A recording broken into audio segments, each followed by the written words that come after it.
let's wait a bit until the other guests have settled down. There's space in the front seats. I'm really happy that you're here.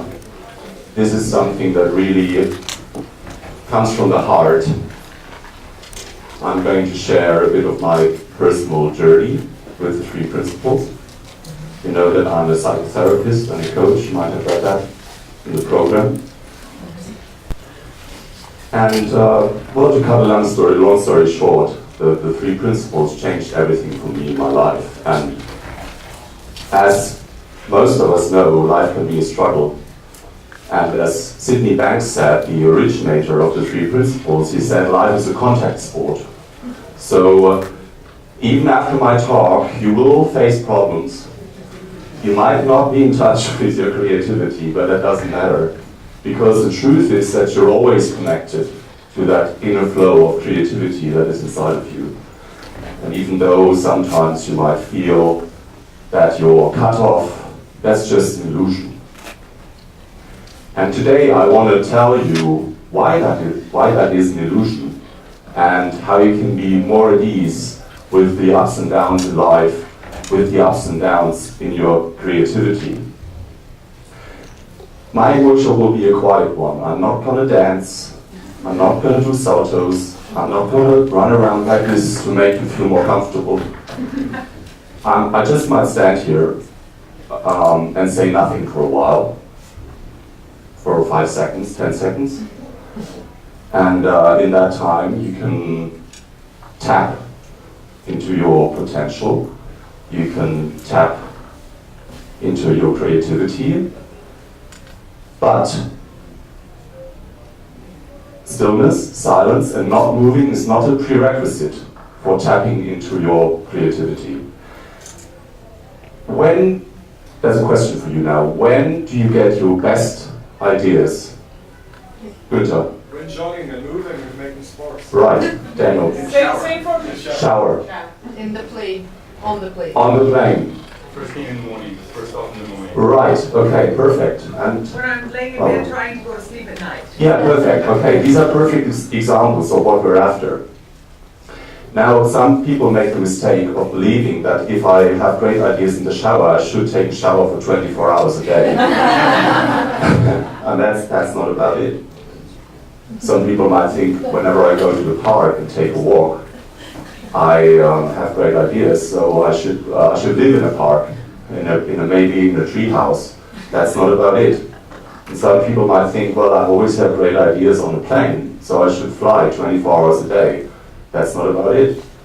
So what I'm going to tell you today, what I'm going to show you, and what has made a change for me in my life about my creativity is how our mind works to generate our experience, our reality. And it's so simple, and it's so awesome at the same time. You will be surprised. And it's something you've always known all along. The best message I have for you is you don't have to write anything down. So if anybody of you thinks of taking notes, please don't do that. It's very counterproductive to what I'm sharing. There's nothing to remember. Yeah, so is that a first workshop or first That's what I love about the principles, you know. It was the first time I got in touch with Michael Neal. Some of you might know him. He's a great coach from the States. And he was the first coach. Well, he used to do a lot of NLP stuff, you know, techniques, visualizations, making pictures in your head smaller or bigger, turning down the volume, turning up the volume, doing pep talks with yourself in front of the mirror and everything. And Michael Neal, he had a very long history of depressive episodes. And he somehow cured himself with the NLP. He somehow cured himself of his depression, but it always came back. And I have a similar history. I don't know how bad his depression was, but I've had problems with depressive episodes as well. I've never been on a clinical state. I've never been on antidepressants. But it really had an effect on my life, that I felt bad, that I felt not good enough, that I felt, well, not really equipped for life. And why I'm telling you about Michael Neal and why I love the 3 principles so much is that he was the first coach. I watched a video of his, and he was the first coach to say, don't do anything anymore. And how awesome is that? I mean, let it sink in. Don't do anything anymore.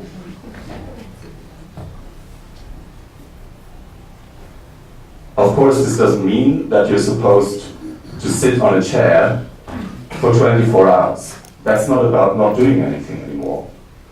It's rather about not revving your motor, your inside motor up. Because if you do that, you're bound to have problems in life. If you keep revving up the motor inside of your head, you are bound to feel stressed. If you keep revving up the motor inside of your head, you won't find solutions to your problems. So the worst mistake that people can do, and we've all been there, I've been there, is to believe that the more I think about something, the faster I will get a solution. And as you all know, it just doesn't work. So why do we keep hanging on to revving ourselves up in our heads? And this question will be answered in my workshop today. So I'm going to share, just to give you a structure, to not let you float loose on the seat. There are some seats here in the front row. Maybe you want to sit down. Here, question. What are synonyms for rev up? Oh, rev up is like you step up your foot on the gas pedal. It's like woo, woo, woo. That's revving up your motor. Do you know that inside? Yeah.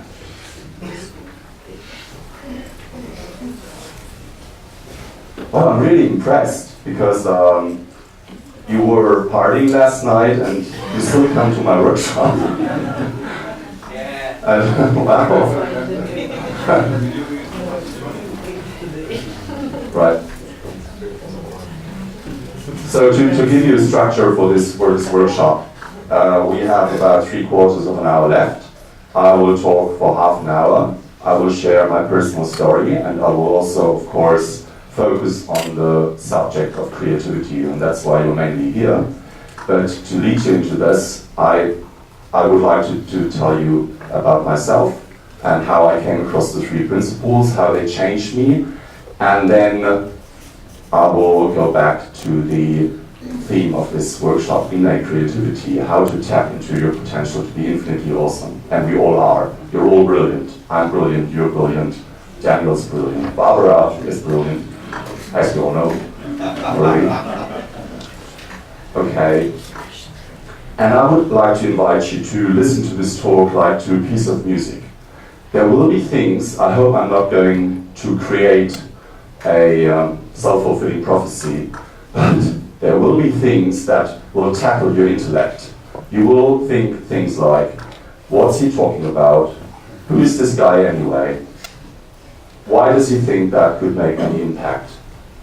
Why, and so on. That's normal. But if you listen to a piece of music, you normally don't analyze it and ask yourself, okay, is that a drum machine or are these real drums? Well, what key is this song in? If you listen to your favorite song, you just listen to it. I have to admit, what I'm saying might not be your favorite song, but I still invite you to listen to it like to a piece of music and not to analyze it too much, because the more you do that, the more impact it will have on you, and the less you will be inclined to do anything afterwards. And that's a great promise, I believe. Okay, to tell you about my own life story a bit.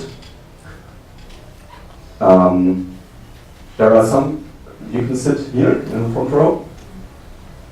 Just take your time to find a seat. Hi. Hi. Yuka, yeah. You made it. You look so fresh. How do you do that? You're young. Right. Okay, so I told you I'm a psychotherapist, I'm a coach, and I had my first own psychotherapy when I was in my early 20s because I suffered from depression, as I told you. I think it was rather bad, not like having a low mood and then feeling good again, but a general feeling of unease, a general feeling of I don't belong in this world. I had also quite a tragic childhood. So I could tick many things that would lead me to say, well, no wonder I'm like that because I endured all these things in my childhood. And I went on a search. I went on a search for enlightenment, you could say. I went on a search for feeling better. And after my first psychotherapy, I realized that I had not found what I was looking for. The last session, actually, I said to the psychotherapist, I don't feel better. And he said, there's nothing I can do for you. Please go to this clinic. I didn't go there, and I somehow made it on my own. And then, after some years in my mid-20s, I started to lie on a couch with a psychoanalyst for 6 months, and then I discovered the primal scream by Atulyanov. Primal scream therapy is a therapy where you lie on a mattress in a dark room and you feel. And there was also a way, these sad sex where you can box and scream at your parents and say how terrible they were, how disappointed you were, and whatever. Well, the outcome of that, as you might guess, is that I somehow felt better, but it wasn't, I just didn't feel whole or really satisfied with my life.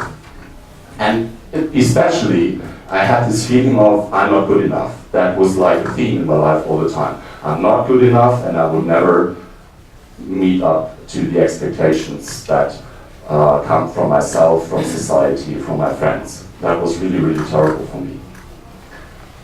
And I also, at that time, around 2000, I started a training to become a practitioner of holotropic breathwork.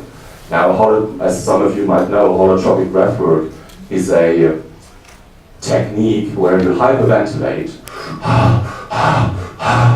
and very loud music is being played, and you start to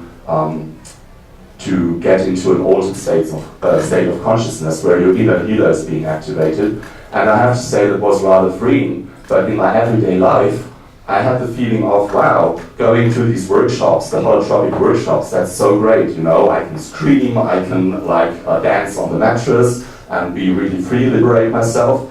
But in everyday life, I had this feeling of, there's nothing left of the workshop when I come back. And you might have had that experience, like weekend workshops where you go and after that you feel like, yeah, I'm gonna change my life, and on Monday it's the same. So I have to say, I don't want to bash any psychotherapeutic techniques. That's not what my workshop is about, my talk is about. It's rather about this feeling that you might know in yourself that there's something you want to find, but you just can't find it. It's just like on a lower scale, having lost your keys and you can't find them. When you find them, you feel better. But with me, it was like trying to find my key all the time, but it just couldn't be found. Whatever I did, whatever technique I used, wherever I turned the light on, the key wasn't there.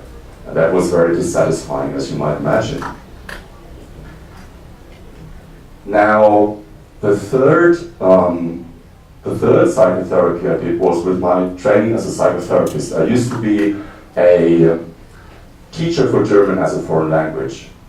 And I realized, as far as money, as far as the financial side is concerned, it's very, it's a cul-de-sac. I won't make enough for a living when I'm 60, 70 for my pension years. And I changed career, and I read a very intelligent book that said how to change your career. But that was one book that I can really recommend. So if you want to know about that, I'll tell you. That's one thing I can 100% recommend. And he said on first spot, become a psychotherapist. So I said, okay, How did I do that? And I mean, it wasn't too far-fetched, because I had been like reading all the self-help books. You might tell me, you might say title to me, and I know it. The Positive Thinking, Louise Hay. I somehow delved into NLP a bit, and so on and so on. And so I started to become a psychotherapist for Rogerian-based psychotherapy, client-centered or person-centered psychotherapy. And it took 5 years. Last year, the training ended. And what do you think was the result? With my clients, with myself? Well, it was just the same as with the other psychotherapies, with the other trainings. Something was missing. There was still this feeling of I can't really relax when I'm with my clients. You know, with person-centered psychotherapy, you mirror a lot. So if someone who's depressive comes into your practice, you say, he says, I don't know what to do anymore, I feel suicidal, and you might mirror back, you feel like there's no way out, or you feel really, really bad, something like that. Mirroring in the psychotherapy, Rogerian-based psychotherapy is very known. And I have to admit that I really like Carl Rogers. I think he did a lot of good for the psychotherapeutic world. And at the same time, me as a client, because I had to take 50 sessions as a client myself, and in the training, I was in the psychotherapy, this time as a psychotherapist who was supposed to take these training sessions. And roughly in I don't know, 40th session or so, I was thinking again, I can't believe it, I don't feel good. And I had, like I told you, 2 psychotherapies, 2 trainings, 3rd psychotherapy, and like loads of sessions.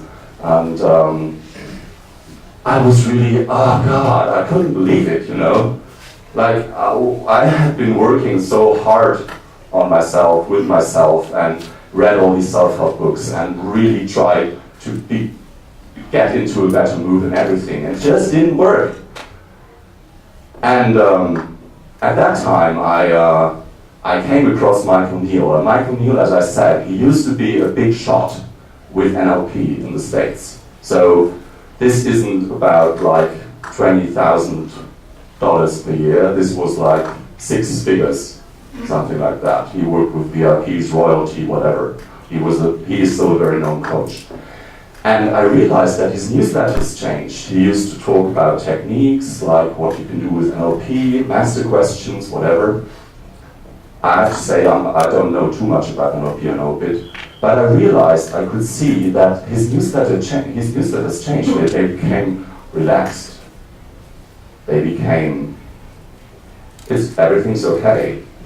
They became, don't work so hard on yourself. They became, you don't need a technique to feel better. And I was like, wow, hey, that's something. I realized how much it appealed to me that a super coach, and that's what he calls himself, a super coach tells you not to do anything anymore. How awesome is that? I felt so relieved, and I have the impression that you also feel like, oh God, it's not another workshop where I have to do something and remember something. Wow, that was really cool. So one of the things he said, and I still remember that day, I was on a train, it was a free day, I had no clients in my practice. And once again, I was worrying about something.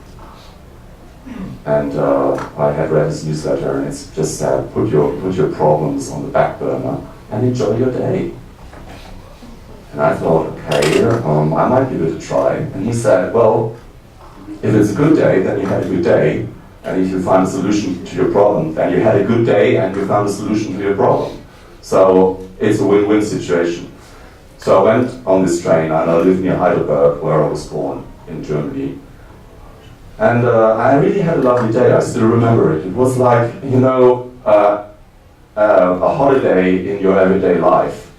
And I didn't have to book a flight, I didn't have to book a train. I just went to a lovely town near the river, Neckar Valley. And why I still remember it is that I felt so quiet and peaceful, and for the first time in years I realized that there is really nothing to do. And that was the start of my journey to become better. So at that time, he didn't say anything about the 3 principles, but I'm a clever guy, so I thought I'd Google it. And there's a lot of free material on the internet. If you Google 3 principles, there's a global community where there are lots of videos. There is a Jewish Institute in London, Tikkun, TIKUN.co.uk, where you can find wonderful material, all free. Right now, I'm on a professional training in the 3 Principles Professional Institute in London. I'm very proud and happy that I work with 3 of the, there are loads of them, but in the faculty there are 3 of the oldest and best 3 Principles teachers. And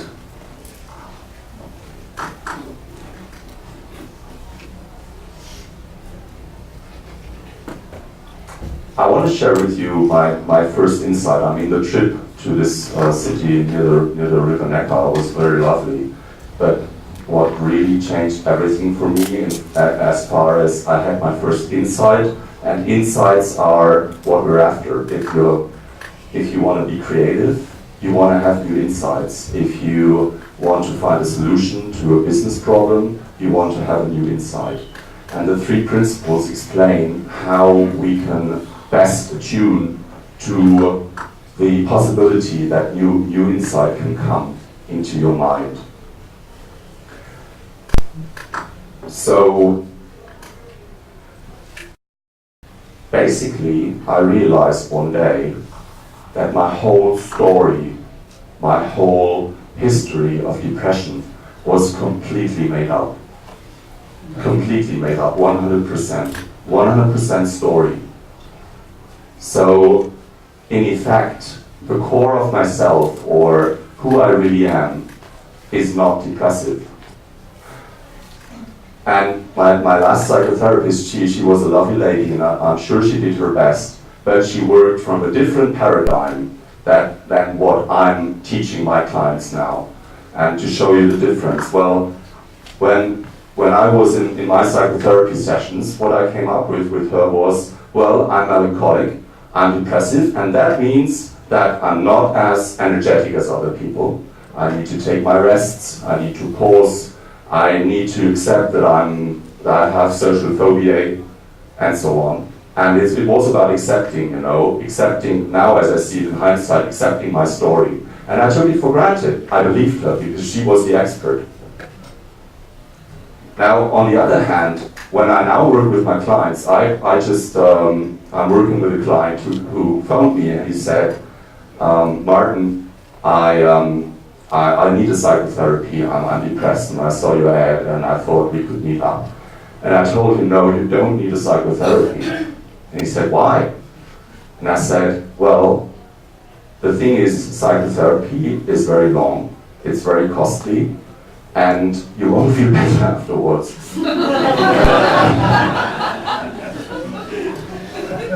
And he somehow, I always hope that clients pick up on what I'm saying energetically, because if they are in their heads, they just say, go away. So he came to my practice, and I was very eager. I shared the 3 principles with him, and he said, I don't understand anything of what you're saying. And especially the 3 principles, to put it into the open right now, they are spiritual principles. And one of the impacts or one of the knowledge you will have is that there is in reality no difference between what you're experiencing here with me, like me standing on the stage, you sitting on a chair, and the spiritual realm. There is no difference. It feels like it, but there is no difference. So the more we believe in the reality of this world and take it for granted and believe it's 100% true, the less we're connected to our spirituality and the more problems we will have. So I'm sorry to say that, but it's true. So even if you feel like spirituality is nothing I'm really eager to get to know, it's not about religion. It's just about a paradigm shift. So I just finished the session with this client. I think we had 5 sessions now, and he said everything you promised is true. I do feel better. I do feel better. We had 5 sessions. 2 of them I walked with him in the park. And all I do is I just talk to people. I don't mirror anything anymore. I just point them to the truth of the 3 principles. And that is also for me as a psychotherapist, it's so liberating, it's so relaxing, you know, I can just sit there. And I used to have cold hands when I work with clients. And since I work with the 3 principles, my hands are very, very often absolutely warm. I feel relaxed. I feel good. They're not always warm, but I can feel that something has changed in me. And how wonderful is that if a client comes to you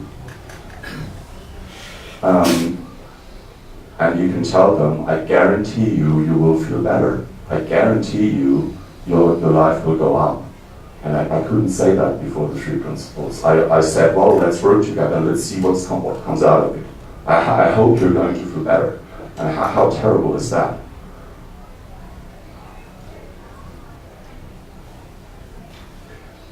So what are the 3 principles? Before I tell you, I would like to share a story with you about paradigm shifts.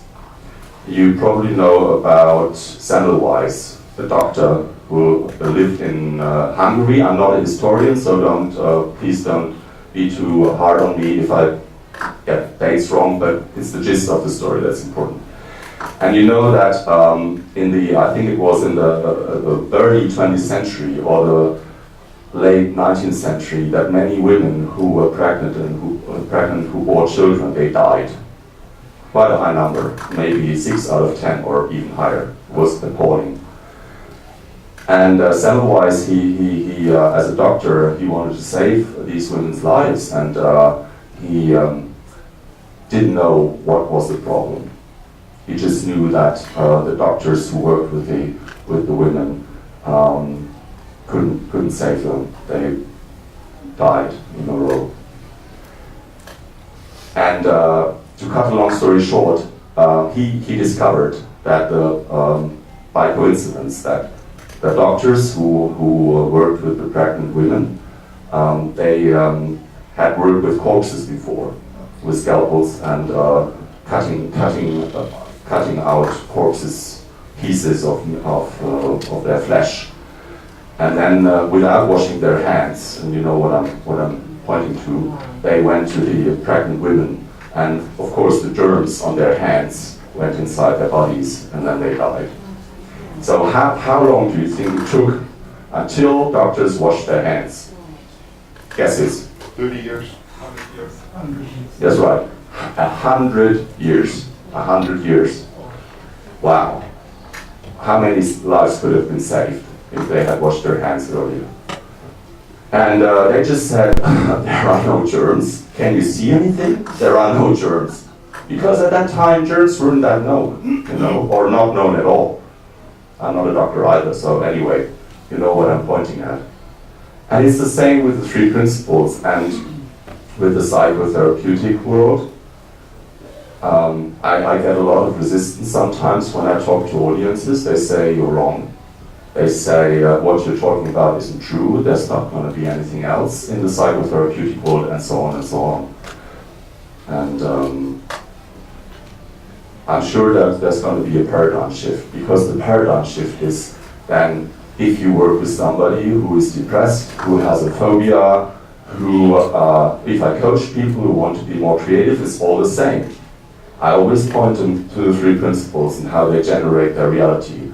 And the paradigm shift is that I know that everybody's creative, everybody is innately healthy, mentally healthy. And I know that. I know that that's true. And from this basis, if I work from this basis, it's lovely to work with people, because there is no problem I have to solve, because there is no problem. all these problems that the clients come with, my depression, was just made up. It's all made up. Wow. I mean, let it sink in. Even though you feel shitty, so sorry about that, even though you feel bad, nothing's wrong with you. Nothing's wrong with you. You're perfectly all right, and all you feel is just your thoughts. And you might want to know now what the 3 principles are, and I'm going to share them with you now. Now it's a big moment. This is the big moment where the 3 principles will be revealed to you. And the funny thing is, it's not important. All you need to know was in what I've been saying.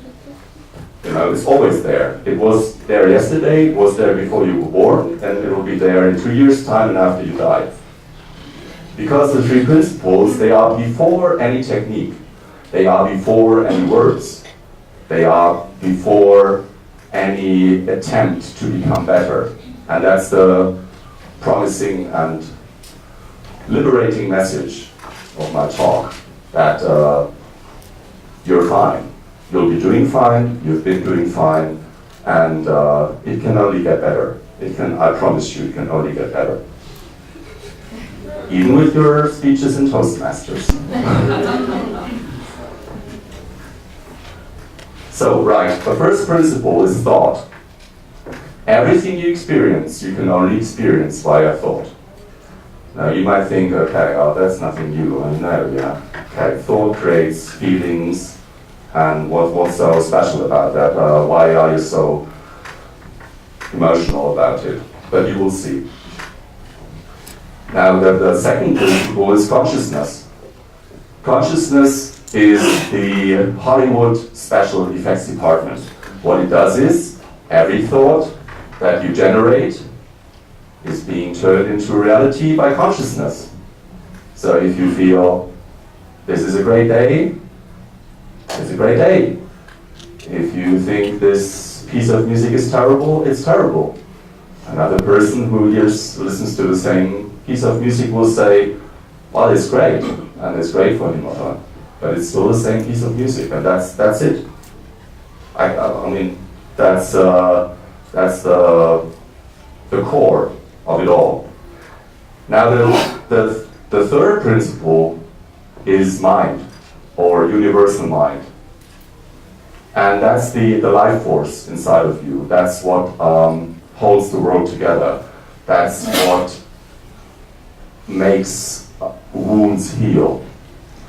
That's what's leading you in the right direction, even though you try to do it otherwise.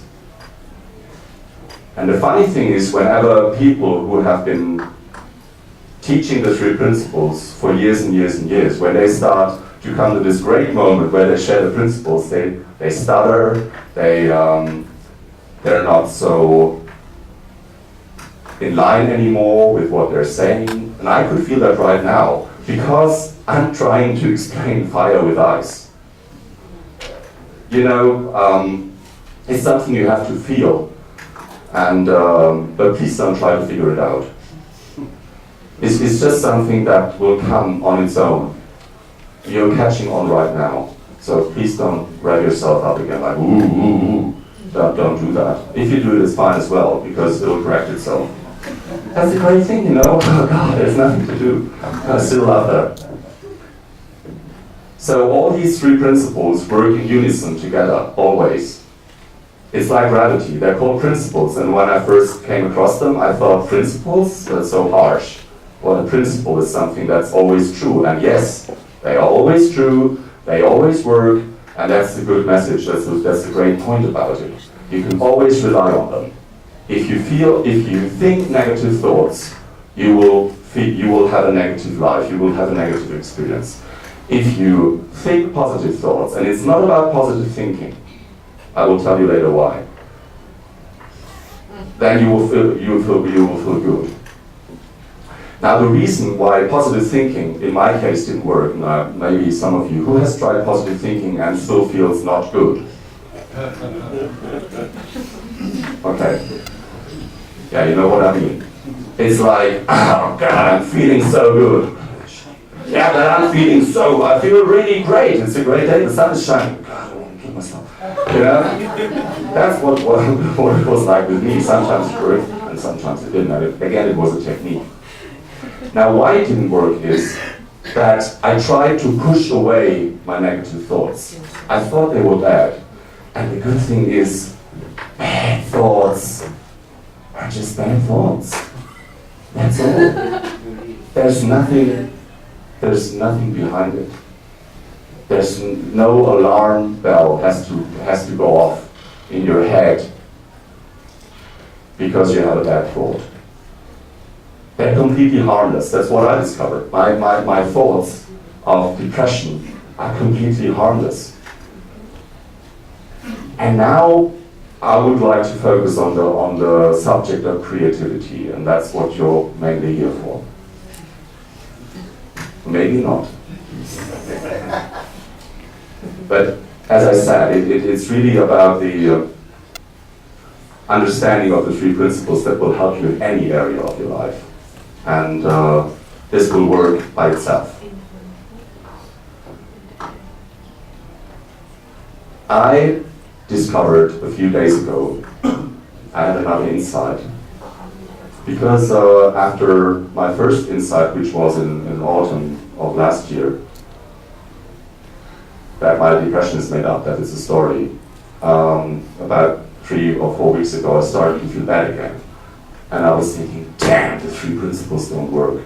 Because that's what people do. They try to take it again as a technique. You know, okay, I have the 3 principles now, my life's going to be great forever on. It doesn't work like that, I can tell you, I can attest to that. Are you still with me, or am I losing you? Yeah, you're with me? Okay. We're going to go over to a Q&A session in a few moments. And then I read a lovely article by Judith Satchman, who is also a great 3 principles teacher. And I realized that I'm afraid of the unknown. Oh God, I'm afraid of the unknown. I'm afraid of letting myself fall into this rich void where new ideas can occur. And then I felt better again.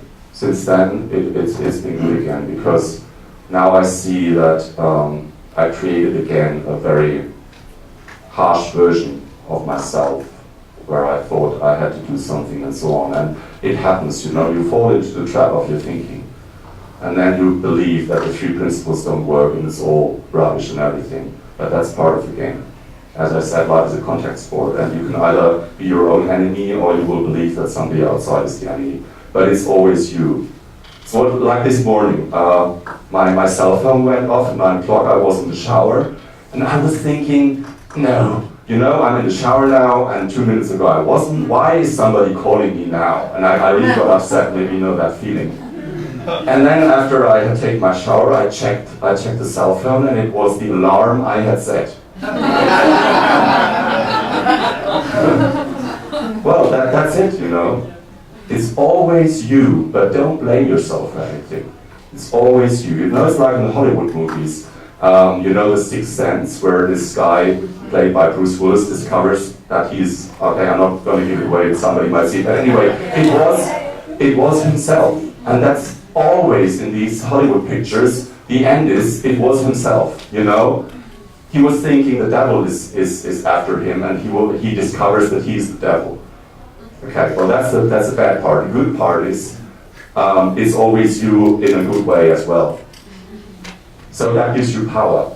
Once you realize that everything you project onto the outside world it's 100% a projection. Even if you feel like, I met this terrible guy yesterday and he really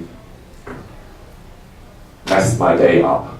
It wasn't him, it was your thinking about him. Right. So, what you do to tap into your potential to be infinitely awesome, to tap into your potential of your innate creativity, is to essentially let go. If you really, really let go, everything will work itself out. So whenever you have a problem, let go. If you face a tough decision, let go. If you feel like you've got to work on yourself, let go.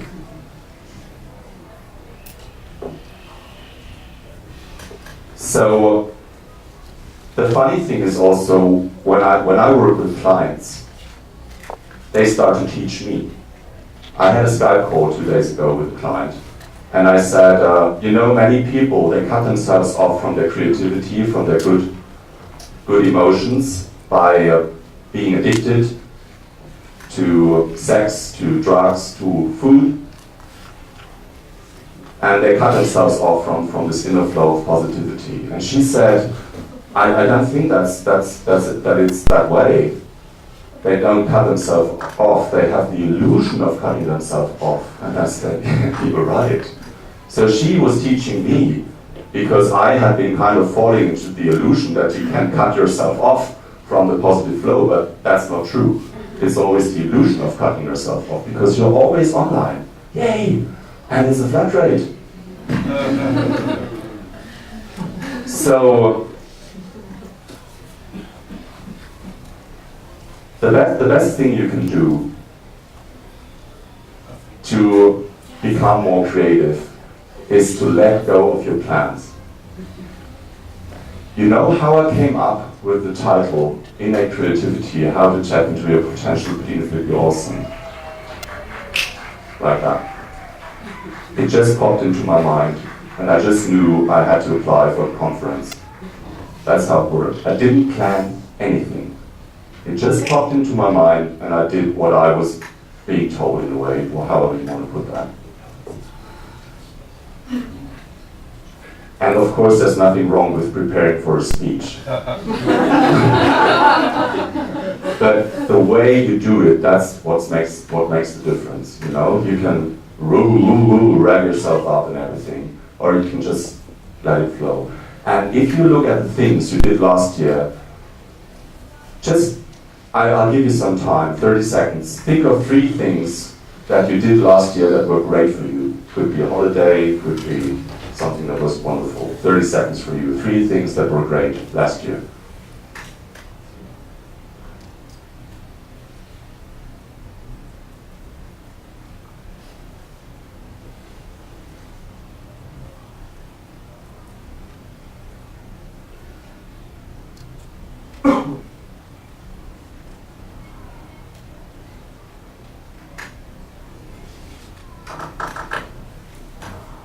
German. Would you like to share them with us? When we want to stand up, or do you need a microphone? Okay, speak up, please. I can only think of 2. Okay. I got a DTM, that was good. I got a BA in Business Studies, that was good. And I half thought of a 3rd one, which was, I called my mom. Okay, right. So, DTM.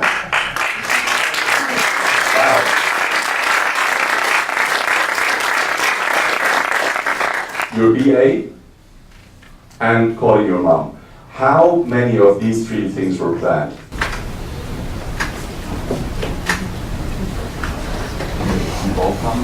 Sorry? I had planned them, yeah. Okay, did you plan to call your mom? Half time. Okay, wow, now that was a bad example. Well, normally the ratio is 2 to 1, that 2 things were unplanned. They just came out of the blue and 1 thing was planned. Did anybody have that experience, or even 3 things? Okay, want to share them?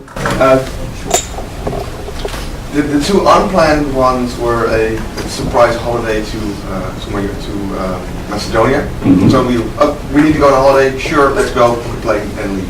Yeah, The other one was deciding to move to San Francisco, which we're going to do in half a year. Unplanned or planned? Well, now it's planned, but the decision was just. Wow, popped out of the blue, cool. And the 3rd one was reaching the 2nd place in the table tennis contest. That was, of course, planned. Thank you! Wow, that's you know what? That's exactly what I wanted. Two things that were unplanned popped out of the sky, just like that. I mean, moving to San Francisco, planned it, how good is that? Isn't that what we're all after? I want to live there. So, and also your trip, that's what I had also, you know, someone calling me up. Please go on a cruising tour with me in the Mediterranean Sea. And the third thing, of course, might be something planned, but that's a lovely thing. The more, and it can become not a 2-to-1 ratio, but a 3-to-0 ratio. And your life will be better. I mean, how many times have I worked myself up with planning everything? And the difference is, you can either plan your life, and it won't be as much fun, I guarantee you, or you walk a path. You just see what comes next without straining yourself. And that will be a wonderful opportunity for you to open up, and to really experience life, to be in the moment. Now we've got like 12 minutes left, and I would like to open up for you to the audience to ask me questions. And we might need a microphone, so Pablo, could you get one ready? Thank you. Okay. Actually, I have two questions. Yeah. First one, Microphone, please. Thank you. thoughts, consciousness, mind. Thoughts and consciousness, it's clear that it's not the same. But what do you mean by mind? How do you separate mind from consciousness and from the thoughts? That's the first question. The second question is, how do you apply these principles yourself practically? What do you do? Do you meditate? That's great questions. Yeah. Thank you. No, I don't meditate. Don't do that. I mean, you can, but you don't have to do it to get into the state of happiness. It's a technique. And it's something that actually stands between you and your happiness. If you believe that you have to meditate, it's like thinking you have to take a shower to have great ideas. Right, so the first thing is the first question, the differentiation between the three of the principles. There is no difference, that's the first thing, but that's something that I can't really grasp either. But I can feel it's true, that there is no difference. It's just something we need to differentiate, to not be completely confused about it. But what you probably want to know is, where is the difference between mind and thought, especially. Okay, so you know all these three principles. It's universal thought, universal consciousness, and universal mind, but you can also personalize them. So if you have a personal thought like, I'm not good enough, that is part of mind, because mind is the core force of you being able to create thought. So if you use this power of thought, this power of consciousness, and the power of mind to create your experience in this way or that way, that's up to you. But for me, and that answers your second question, how I use them is, you have a compass inside of you, and that's your feeling. When you feel bad, don't trust your thoughts. That's it. If you feel good, trust them. So if the worst thing you can do is when you're married or when you're in a relationship, you come home from work at 9:30 p.m., you feel stressed out, and your partner comes in at 10, and you want to discuss your next holiday, and you both feel terrible. Do you think that's a good time to talk about that? Do you think it's a good time to talk about having kids? That's what partners do, you know. They think, I gotta talk about this now. I gotta work it out. Don't work on your problems like that. It's a relationship killer. Wait until your consciousness goes up, and it will. That's why you don't have to do anything. It will go up, because that's the nature of thought. It's like a river flowing through you. And if you hold on to your negative thoughts, that's a personalized version of the principle of thought. But you can let it go, and new positive thought will automatically come from universal mind. Does that answer your question? Yes. Cool. Thanks for the question. And the lady, and then you. You say that we choose to have negative thoughts, but if we have them, how can we get out of it? Great question. Yeah, I've been asking myself that for a long time. Don't do anything.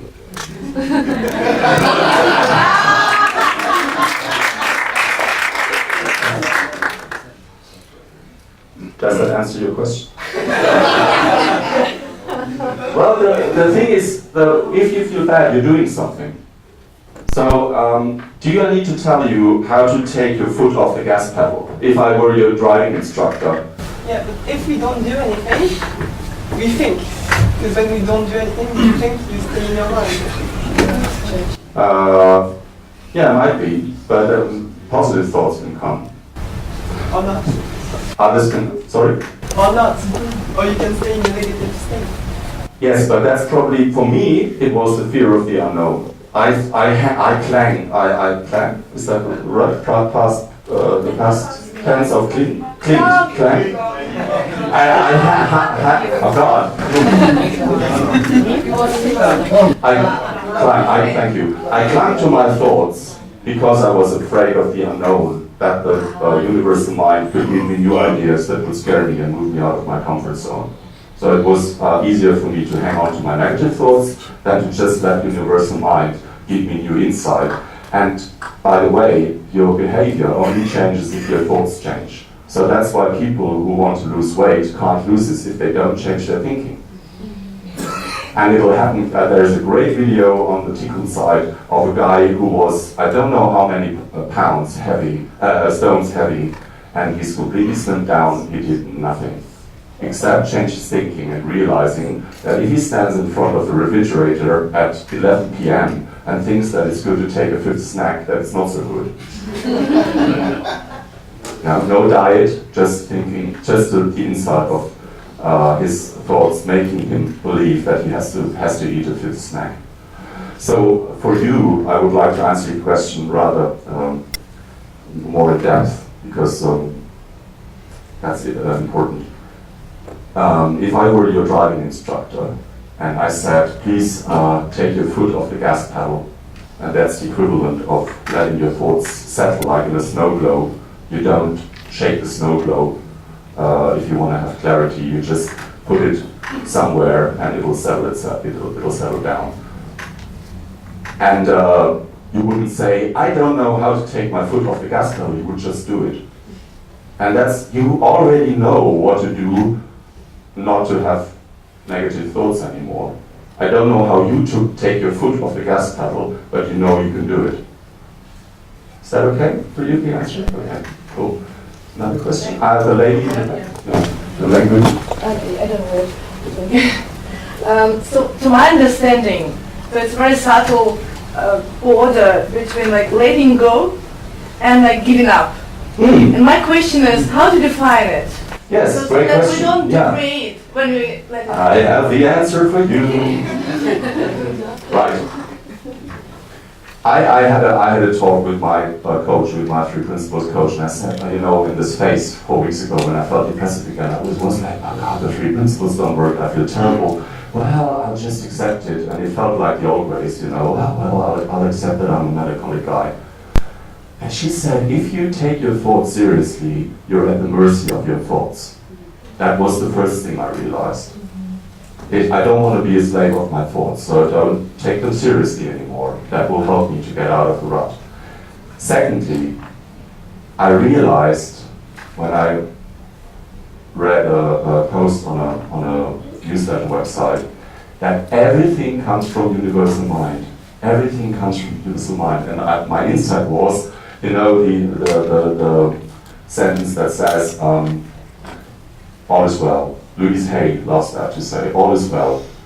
And my insight was, all is well, all is well. My negative thoughts are okay, the bad guy from yesterday is okay, so that relieved me. And the third thing was, I realized that I'm afraid of the unknown. And so the difference between resigning to your negative thoughts and accepting them is much easier to see as a trap when you realize, in my case it was like that I'm afraid of the unknown. So you could ask yourself, am I afraid of the unknown so that I keep on clinging to my negative thoughts because I'm scared of moving out of my comfort zone and of the new thoughts that come from universal mind and are being made real by my consciousness? Does that answer your question? More or less. Okay, let it sink in. Cool, thank you for the question. And good luck. Right, can you all hear me without a microphone? Yes. Yeah. At some point during your talk, you said that you're not afraid of negative thought anymore, Martin, because you know they're harmless. How about positive thoughts? Do you use any affirmations, or what do you think about the technique, the ancient technique of using positive affirmations? Yes, thanks for the question. I realized that I can also be scared of my positive thoughts. Once I see that my personalized thinking is not as, I judge it now, valuable as what comes from universal mind. You know, if I let go, and if I'm a conduit for what universal mind wants to give me, as far as insights are concerned, new ideas, and therefore new behavior, I'm much better off. So there is a difference, you know, it's a third kind of thinking, it's a third kind of looking at things. You all know the feeling of, I'm a victim, I don't know what to do, and then you have a new technique and you go, chaka, I'm gonna do it. And in my case, I always failed. So it was a dance between I resign myself to my negative feelings, and then I rev myself up again, I'm gonna do it, I'm gonna do it. I'm doing a pep talk to myself. Then falling back down again, not feeling good about myself anymore, and so on and so on. So the third kind that comes from universal mind is to realize you don't have a choice. If you really let go, you don't have a choice, because universal mind will give you something that might be completely new to you, that might be strange to you, but it will be beneficial to you. So you're not God is your partner, but you're God's partner. If you want to say that universal mind is God, it's not in a religious sense. You can call it life force, nature, or whatever. And does that make sense to you, Rita? That makes sense, yeah. Cool. Okay. Last question. Okay, I can talk to you later in person. Is that okay? And we go to the radio there. Yeah, actually I don't have a question, but just my own insights, and maybe that will answer some questions. That when we have a negative thought, we tend to analyze it. And we think about it. Why do I feel like this? What's wrong with me? But the solution is just don't think about it. Just don't try to solve it. You're so right. Just, it's okay. I don't feel 100% today, and it's fine. And another thing that I realized is that we tend to identify ourselves with our thoughts or characteristics or sicknesses, diseases, whatever. Oh, I'm a melancholic person. Oh, I have diabetes or whatever. And that's another thing. We should never identify ourselves with any thoughts, with anything at all, actually. We are everything. And yeah, but it happens. You identify yourself, you fall into the trap of your own thinking. Exactly. So I just want to thank you for reminding us, because even when we know these things, sometimes we still fall into the trap of analyzing too much or identifying ourselves with certain things. Absolutely. So you had a great speech. Thank you very much. So a last knowledge I would like to share with you that's very important for me. If you, how many of you are cooks and love to cook and experiment with the cooking? I sometimes do as well, right?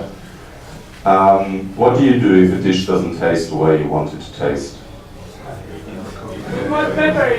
Okay, you might eat it anyway, or might say, okay, this is too bad, I'm gonna throw it away. That's what you can do with your thoughts as well. You just throw them away. You don't try to rearrange the ingredients. You don't try to cut away the bad stuff and then eat the rest. You just say, okay, it's not good enough, it's really bad, I just throw it away.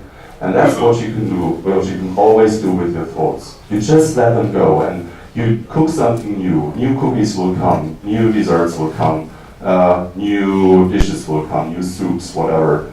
And so I would love to get in touch with you. I'll be outside and talk to you, of course, personally. And there's also my email address in the program, so if you want to get in touch with me, I'd love you to do that. Thank you for having been here, and I wish you a very pleasant day. Bye-bye.